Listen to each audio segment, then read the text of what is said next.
గజం కేవలం 15,500 రూపాయలతో 150 గజాల భూమి కేవలం 23 లక్షలు మాత్రమే. 2009లో ఒక వ్యక్తి కరీంనగర్ జిల్లా ప్రజలు తరుముతే అక్కడి నుంచి పారిపోయి పాలమూరు జిల్లాకు వలస వస్తే అయ్యో పాపం వలస వచ్చిండని చెప్పి ఆదరించి ఎంపీగా గెలిపిస్తే పోయి అదే పత్తాటు పోయిండు.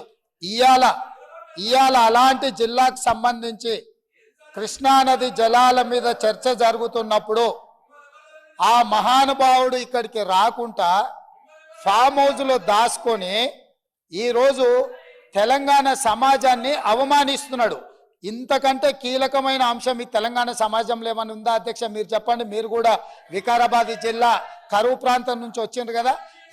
స్పీకర్ సార్, ఇప్పుడు రేవంత్ రెడ్డి గారు కూడా తెలంగాణ ఉద్యమం గురించో తెలంగాణ గురించి మాట్లాడితే దయ్యాలు వేదాలు వెళ్ళించినట్టు ఉంటుంది.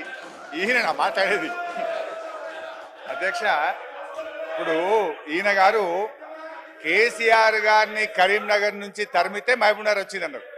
ఆయన జీవితంలో ఓటమెరగని నాయకుడు. సిద్దిపేటలో అయినా, కరీంనగర్ అయినా, మహబూబ్ నగర్ అయినా, గజ్వేల్ అయినా. మరి నిన్ను కొడంగల్ తరిమితే నువ్వు మల్కాజిగిరికి వచ్చినావా? నువ్వెందుకు వచ్చినావు మల్కాజిగిరికి? 1,000 మమ్మల్ని చూపిస్తే 2 ఏళ్ళు మిమ్మల్ని చూపిస్తాయి.